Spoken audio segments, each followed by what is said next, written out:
como consecuencia de haber participado, de haber sido el primer cuartel militar que se revela después de 30 años que dice que no es trujillista, fue en Santiago, ese día con Chavarría, ¿no?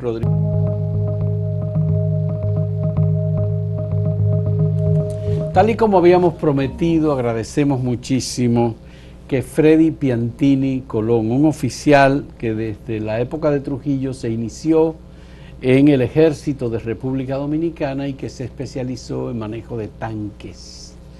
Ese oficial participó, ya tuvimos una entrevista con él sobre cómo él vivió desde dentro, incluso en el Palacio Nacional, el golpe de Estado contra el profesor Juan Bosch en septiembre de 1963. Freddy Piantini había sido conocido por el profesor Juan Bosch cuando visitó, siendo presidente de la República, Santiago, donde él se encontraba, y allí lo conoció, conversó con él y luego lo llamó para venir a ser el responsable y manejador de los tanques que estaban en protección del Palacio Nacional con el profesor Juan Bosch. Hablamos bastante, esa entrevista está disponible, pueden verla, pero ahora yo quisiera que a propósito aclaráramos algunos aspectos relacionados con la entrevista anterior. ¿Quién dijo y quién era el gobernante en el momento en el que a usted lo ascienden dentro del ejército y usted envía un telegrama al presidente de la República, que yo entendía que era el profesor, el Joaquín Balaguer, pero era Trujillo el que estaba gobernando? Y entonces hubo alguien que lo llamó a usted y lo sancionó por un telegrama de agradecimiento que usted envió. Fíjate, Balaguer había sido puesto de presidente como era el gobierno de Trujillo. Trujillo lo puso como un presidente porque quería que levantaran las sanciones que habían impuesto por el atentado a Betancourt. Bien. ¿En qué momento asciende Balaguer cuando Trujillo lo designa presidente? El día 3 de agosto de 1960. 3 de agosto de 1960. Entonces, el día 16 de agosto, Balaguer firma sus primeros decretos. En los primeros decretos que Balaguer firma está mi ascenso. En los primeros decretos. Y llega el 16 de agosto al batallón blindado una circular donde dice que el señor presidente de la República había ascendido al cadete Freddy Piantini a segundo teniente. ¿Era costumbre que los oficiales ascendidos enviaran telegramas al presidente? Eso era una costumbre casi oficial, ¿no? Ya. Entonces, pero los telegramas se dirigían a Trujillo. Era Trujillo porque Trujillo era el presidente. Ahora, de repente, casi sin que el pueblo se entere, tenemos un nuevo presidente, que es Balaguer. Presidente títere. Pero mi telegrama de ascenso llega firmado por Joaquín Balaguer, el presidente de la República. Y usted le envía un telegrama al presidente. Un telegrama. ¿Cómo dice el telegrama? Textualmente el telegrama decía: respetuosamente, señor, ruego aceptar mi más sincera gracia por haberme ascendido a rango de segundo teniente, así como hago propicia la ocasión para reiterar mi inquebrantable lealtad al gobierno que usted tan dignamente preside. Bien. Yo firmé ese telegrama, lo mandaron y fui a la jefatura a juramentarme con el jefe de Estado Mayor, que era Virgilio García Trujillo, sobrino del Sobrino jefe. de Trujillo. Pero, ¿por qué los otros oficiales no enviaron telegrama y usted sí lo envió uno? ¿Qué pasó ahí? Bueno, ¿qué te digo? Yo, en mi carrera militar, yo siempre quise hacer las cosas por las reglas. Sí. Y como mi telegrama llegó firmado por el presidente, Su ascenso llegó firmado por yo el le mandé presidente. el telegrama al presidente. Entonces, el caso es que usted celebró su designación. Me fui con un grupo de amigos a celebrar mi ascenso. A las 10 de la noche, Cuervo Gómez, Manuel Antonio Cuervo Gómez, que era un oficial ejecutivo en los tanques, sale a buscarme y a las 10 de la noche me encuentra en un restaurante que se llamaba El Árbol, en la Amado García Guerrero, o de hoy, era Braulio Álvarez entonces. Sí. Me hace preso y me lleva al batallón. A las 10 de la noche del mismo día. sí, de su ascenso. Sí. En el batallón, él llama por teléfono, no sé quién, ¿no? Y a fin de cuentas me pone en una habitación incomunicado. Incomunicado. Me desarman y me ponen incomunicado.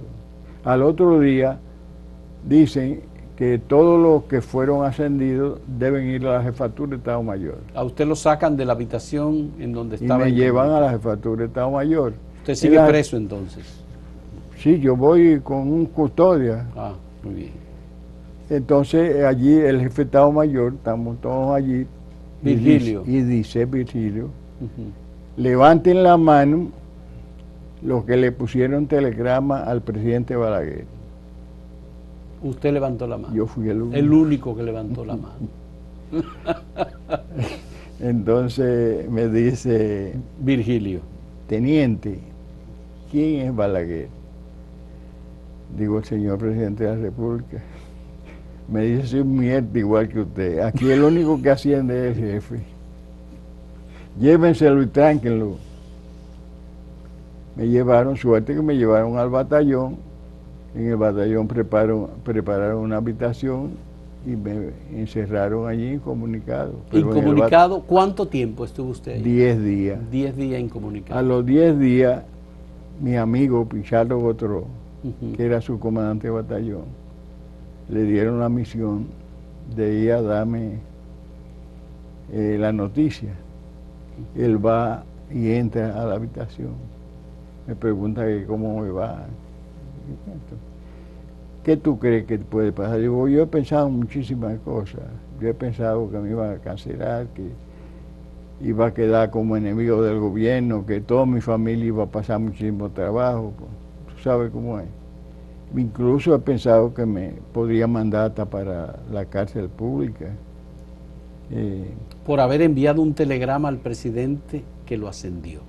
Entonces él me dice, ¿y tú no has pensado que podrían retrogradarte a cadete? Es decir, digo, una eso, degradación. Digo, eso es lo mejor que podría pasarme. Y él abrió la mano y me enseñó mi insignia de cadete. Me quitó mi insignia de teniente. De teniente. Y me puso la de cadete. Déjame decirte que yo sentí más alegría cuando me retrogradaron que cuando me ascendieron. Seguro que sí, porque por lo menos salí de allí y me quedé en mi carrera militar y qué sé yo, ¿no? Ya. ¿Y cuánto tiempo duró usted como cadete? Bueno, pues de teniente de a 8 cadete. meses. Resulta que yo pues me incorporé a mis actividades en los tanques, ¿no?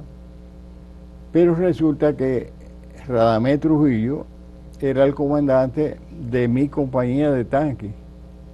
Mi comandante era Radamés. Radamés se molestó mucho con mi retrogradación, porque él me dijo a mí, si a mí me hubieran ascendido, yo hubiera hecho lo mismo que tú hiciste. Bueno, pues me retrogradaron. El caso es que Radamés, el sábado, hasta que no llegaba el capitán, no empezaba la inspección. El sábado Radamés no va. No fue.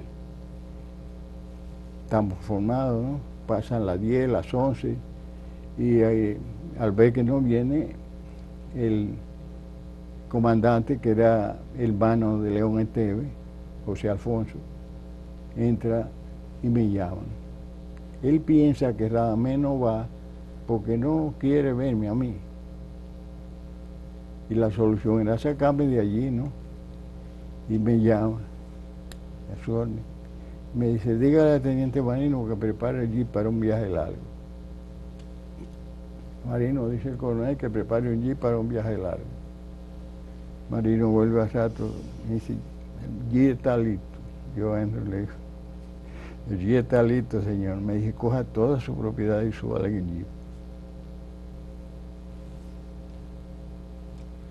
Estoy listo, señor. Me dice, ahora váyase. ¿No me oyó? Digo, sí, señor. ¿Pero para dónde me voy? ¿Para dónde? Para donde usted quiera, pero váyase de aquí. Nada más había ataque en Santiago y en Barahona. Yo me voy para Santiago. Santiago. Voy para Santiago. Llego a Santiago. Así llego yo a Santiago. Así llegó usted a Santiago y ahí se combina con el general Rodríguez Echavarría, que dicho sea de paso, él se siente muy mal con lo que a mí me habían hecho. Ya. Y me lo demostró. Se lo demostró. Porque él ordenó que me ayudaran y que me trataran bien, que me trataran como un oficial, qué sé yo. Pero bueno, usted fue leal a Rodríguez Echavarría, participó con él en el levantamiento contra los remanentes del trujillismo después del 30 de mayo. Yo regresé a la capital porque mi padre murió. Entonces cuando regresé yo tenía 4 meses en Santiago. Ya. El comandante me dice, ¿qué tiempo tienes? De 4 meses. Señor. Mira, oye, ya está bien, te vamos a traer para acá. Me traen para la capital y en la capital pasan 4 meses y me ascienden a teniente, a segundo teniente. Esta vez no puse ningún telegrama. Me ascienden, pero me ascienden en mayo matan a Trujillo. En mayo, 30 de mayo. Matan a Trujillo. Cuando matan a Trujillo, yo soy segundo teniente, me mandan para Dajabón con 2 tanques de Santiago. Porque había uno de los que se decía que habían matado a Trujillo, que tenía negocio por Dajabón. Por Dajabón. Yo voy con 2 tanques, allá habían 2 aviones y me quedamos 17 días allí hasta que se agravó la situación y me ordenaron que llevara los tanques a Santiago. A Santiago. Llevo los tanques a Santiago, lo entrego al comandante Echavarría y le digo que me voy a reportar a la capital. Me dice, quédese aquí. Quédese en Santiago. Yo voy a trasladar a uno de los otros, yo quiero usted aquí. Por esa razón, usted se queda en Santiago, usted se casa en Santiago con doña Lidia. Todavía no me caso. Y soy segundo teniente. Usted tuvo la visita en ese casamiento de Rafael Filiberto Bonelli, que era ya presidente provisional. No. Yo estoy en Chavarría cuando el levantamiento de Chavarría para sacar a los Trujillos. Yo participo en la salida de los Trujillos. Y como consecuencia de haber participado, de haber sido el primer cuartel militar que se revela después de 30 años que dice que no es trujillista, fue en Santiago con Echavarría, con Rodríguez Echavarría. Entonces yo fui de los oficiales que digo, no, estamos con usted. Con Rodríguez Vamos Echavarría. a bombardear a todo el que haya que bombardear, a todo el que se oponga. Vamos a unirnos a ese pueblo que fue de donde vinimos y cuando nos vayamos de aquí vamos para el pueblo otra vez. Estamos con usted, señor. Así es, así se dio. De eso hablamos en la entrevista anterior. Correcto. Y hay bastante datos sobre ello.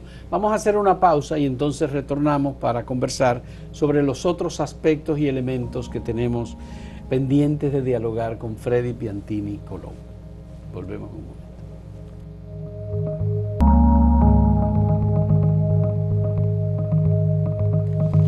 Don Freddy, usted formó parte del movimiento democrático Enriquillo que formó Rafael Tomás Fernández Domínguez dentro del aparato militar dominicano. Usted fue fundador de ese movimiento y antes había sido parte del grupo de lo de la bomba, ¿verdad? Entonces, cuénteme cómo se formó el movimiento Enriquillo. Fíjate, desde antes del golpe de Estado ya habían oficiales que demostraban su aceptación al gobierno de Bosch. Eran principalmente oficiales jóvenes. Entonces, cuando se produce el golpe de Estado, empiezan a cancelar todos esos oficiales que resulta que eran muchos de ellos muy buenos oficiales, instructores, casi los encargados de la instrucción de las Fuerzas Armadas. Empiezan a cancelar oficiales, pero por grupo. Esos oficiales a mí me cancelan casi un año después del golpe de Estado, porque como yo estuve con Viñas y Viñas seguía siendo ministro, Elvis Viñas. yo estuve en la Fuerza Armada hasta que Viñas tuvo. Cuando Viñas salió, a mí me votaron también. Pero además Wessing quería fusilarlo a usted porque Wessing pensaba que usted era comunista. Por esa pregunta que él le hizo a usted de que, ¿qué usted piensa de la ley de plusvalía? Pues por lo menos él no habló nunca de fusilarme, a mí menos. No. Bueno, el caso... Pero lo iba a fusilar porque hubo una denuncia contra usted y usted sabe que... Sí, bueno, eso lo hablamos. A ver, pasa. Vamos a dejar.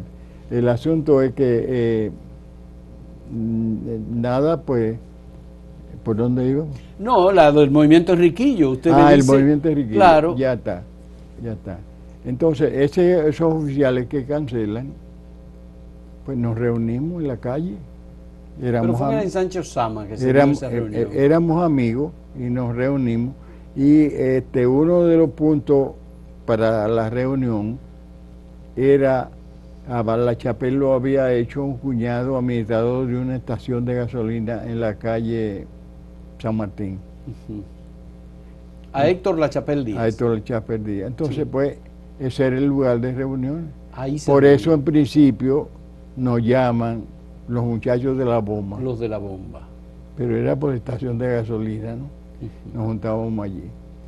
En ese tiempo, Rafael consigue, que está en el exilio desde el golpe de Estado, él consigue un permiso supuestamente para venir a ver a la mamá que estaba enferma. Y cuando viene hace una reunión en Almas Rosa. En Almas Rosa. Creo que su familia vivía ahí.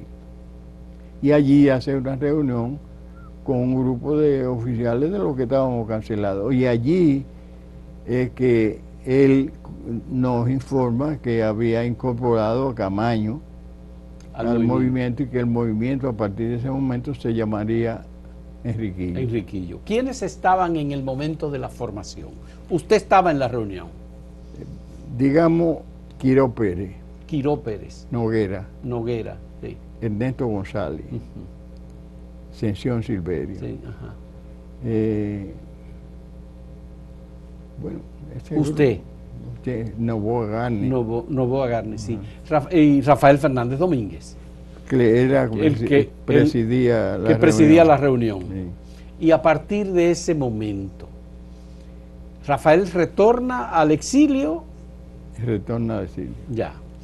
Usted, mientras tanto, se queda dentro del aparato militar y llega a la revolución de abril. Yo estoy cancelado. Usted estaba cancelado. ¿Cómo usted se integra con José Francisco Peña Gómez, con Camaño? ¿Cómo es ese proceso de integrarse usted, recuperar su condición de militar y unirse el apreciamiento del Estado Mayor? Fíjate. Del triunvirato. Estamos cancelados, pero los cancelados seguíamos haciendo contacto con nuestros compañeros que estaban dentro de la Fuerza Armada. Ya. Y esos compañeros dentro de la Fuerza Armada, ese movimiento fue creciendo dentro de la Fuerza Armada al extremo de que cuando intentan cancelar a un grupo, Peña Tavera en la oficina Mario del Estado Peña Mayor Taveras. hace preso al Estado Mayor y pone en libertad a aquella gente y comienza el movimiento presidido por Hernando Ramírez. Hernando Ramírez. Que había sido nombrado sucesor de Rafael Fernández. Ya. Y entonces, a partir de ese momento en que Peña Gómez es llamado por Mario Peña Taveras y le dice, tenemos al Estado Mayor bajo prisión. Tan pronto anuncia el Peña Gómez su programa. Peña hace el anuncio en el programa. Sí, y pide, salimos todos corriendo en que el campamento donde está la primera brigada. 16 de agosto. Fue el que se sublevó. Inmediatamente salimos para allá porque esa era la consigna. Eso se hizo un tapón enorme desde 9 hasta 25 queriendo llegar al campamento y eso. Bueno, el caso fue que a mí me tomó yo llegué como a las 2 de la tarde y salí a las 12 de mi casa, a las 12 y algo. Bueno, entré. Cuando yo voy entrando, va saliendo un camión con soldados y la chapel, ya vestido, pues la chapel estaba cancelado. Vestido de militar. Vestido de militar, con un fusil y un soldado en un camión. Él iba saliendo cuando yo iba entrando en mi carro, ¿no? Yo entro y veo así de lejos a Hernando Ramírez, que está rodeado de cosas, y Hernando Ramírez se sube en su carro y se va. Yo no soy del ejército, allí no me conoce nadie, ¿no? Y entonces empiezo, ¿qué hago? Y veo que están en un lugar, están repartiendo armas como a veteranos, ¿no? Y entonces pues yo fui allí y le digo al que está, un sargento ahí que estaba repartiendo, digo, yo soy primer teniente de la Fuerza Aérea, y me dio un fusil como con 5 tiros. Digo, pero deme el cinturón. No, esa es la orden que da, repartir un fusil, como a los guardias, como a todo el mundo. Yo cogí mi fusil y fui, me esperé allí a esperar orden. ¿A dónde? Ahí mismo se quedó. Me senté en el carro allí a esperar a ver qué era lo que iban a hacer. Pues, si iba a salir otro grupo, qué sé yo, ¿no? No pasa nada, ¿no? Pero yo tengo el radio encendido del carro y oigo que los jefes están en el 6.5, donde estaba la jefatura mayor del ejército, que allí está Hernando Ramírez, que está Héctor Lachapelle y todo, sí. Digo, ahí es que yo tengo que estar. Para allá. Y yo salgo en mi carro y cuando voy a la puerta, me dice el oficial que está en la puerta, ustedes no pueden salir con el fusil. Digo, ¿para qué me lo dieron esto? Para que yo hiciera servicio aquí. Dice, no, esa es la orden que no pueden salir con él. Yo digo, pues tenga su fusil. Le entregué su fusil y salí. Yo tenía una pistola, ¿no? Y cojo para el 6.5. Cuando llego al 6.5, allí me identifico, allí está Hernando Ramírez. González, Hernando Ramírez. Vi que en ese momento que yo llegaba, llegó Inver Barrera. Antonio Inver.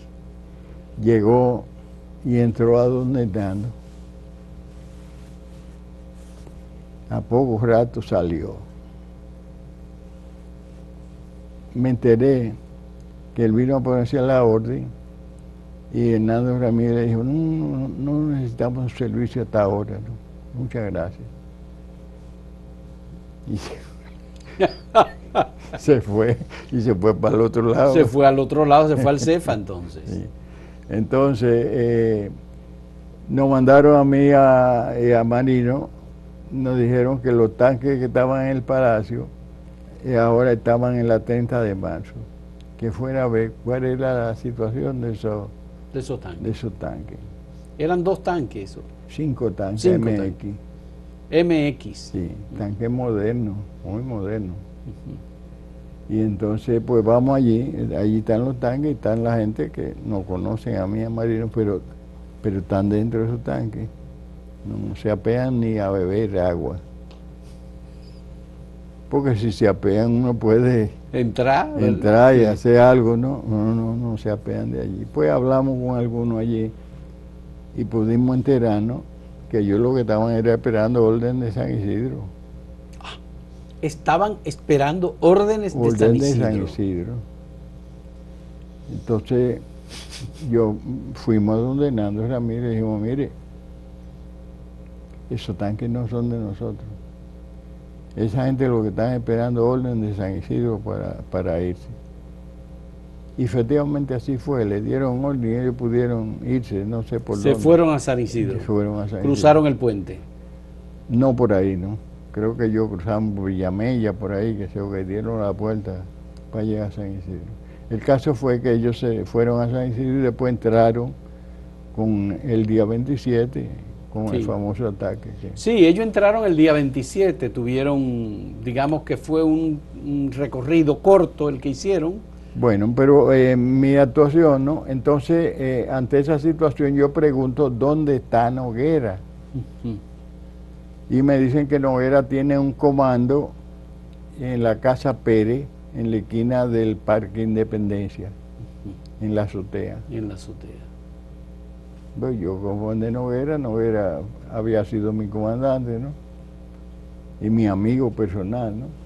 Y por donde Noguera, efectivamente, yo me incorporo allí. Noguera tiene una ametralladora 50 instalada En el techo, en el de techo, Casa Pérez. y abajo tenía un camión que tenía también 2 ametralladoras 50, y habían algunos soldados del ejército que le habían asignado. Bueno, allí me quedo. En la noche hay unos aviones que están volando sobre el puente. El puente. Entonces, Noguera me manda con el camión, ve y con balas tarzadoras dispárale a los aviones para que se bajen menos, sea menos efectivo. Efectivamente, yo fui al Parque Enriquillo, Sí. y desde el Parque Enriquillo le disparamos a los aviones con balas trazadoras. Estuvimos un rato allí jugando. ¿Y cuántos aviones eran? Generalmente iban dos aviones, ¿no? 2 aviones. Sí. Y eran aviones AT-6 como para reconocimiento de... Yo entrevisté a uno de los pilotos de los aviones, a Marcos Jiménez, que era concuñado de Wessing. ¿Usted recuerda? ¿Usted lo conoció a Marcos Jiménez? Sí, sí. ¿Sí? Pero yo creo que él es muy impreciso en algunas cosas, ¿no? ¿Usted vio mi conversación con él? Sí, bueno. Sí, porque él dijo que ellos... Bueno, dije que los aviones tiraban al agua. Al agua, exactamente. No era así. No fue así. Pues ahí están las fotografías de todos los cañones desbaratados en el puente, que eso, ¿quién lo desbarató? Aparte de que varias familias, personas, incluyendo una niña, apellido Ascuasiati, murió por los ataques. Noguera fue herido por un avión, en una pierna, sí. En la 30 de marzo. Sí. En la antena de Radio Santo Domingo, que se avisó a la gente que protegieran la antena, pero pensábamos que era para que los soldados no fueran a hacerle daño, ¿no? Allí mandaron aviones y los aviones bombardearon, aquello estaba lleno de gente. Y destruyeron la antena. Destruyeron la antena. Y mataron personas ahí también. Sí. Mucha gente, sí.